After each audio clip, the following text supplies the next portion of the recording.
In today's video, I'm going to teach you how to calculate hours worked. We'll do this in Google Sheets using a simple setup that's fast, accurate, and easy to reuse.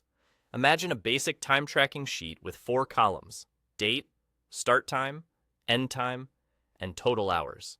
You can record dates for your own reference, but the date column won't be part of the math.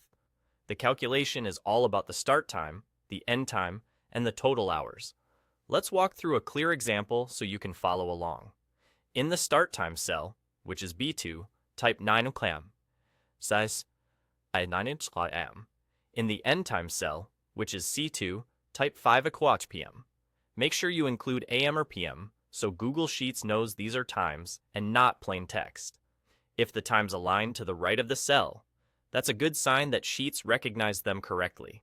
Now for the formula that does the heavy lifting.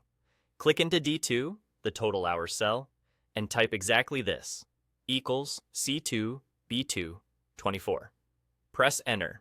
Here's why this works. Google Sheets stores dates and times as numbers, where one full day equals 1. So the difference between your end time and start time is a fraction of a day.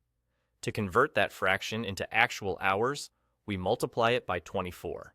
In other words, as you'll explain to yourself or your team, Google Sheets treats a whole day as the number 1. To convert a time subtraction into actual hours, we have to multiply the result by 24. If your result shows up looking like a time, such as 12 a.m., or it appears as a strange decimal that doesn't look like hours, don't worry. You just need to change the formatting. With D2 selected, go to the top menu and choose Format, then Number, then Number.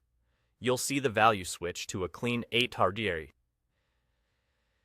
rows, confirming that someone who worked from 9 a.m. to 5 p.m. has a total of 8 hours. Once that first calculation looks good, you can apply it to the rest of your rows in one quick move. Hover over the bottom right corner of D2 until you see the blue circle, then click and drag it down. Watch how Google Sheets automatically adjusts the formula for each row and computes the exact hours based on the start and end times in each line. And that's it. You now know how to calculate hours worked in Google Sheets with a single formula, a quick formatting fix, and an easy copy down step.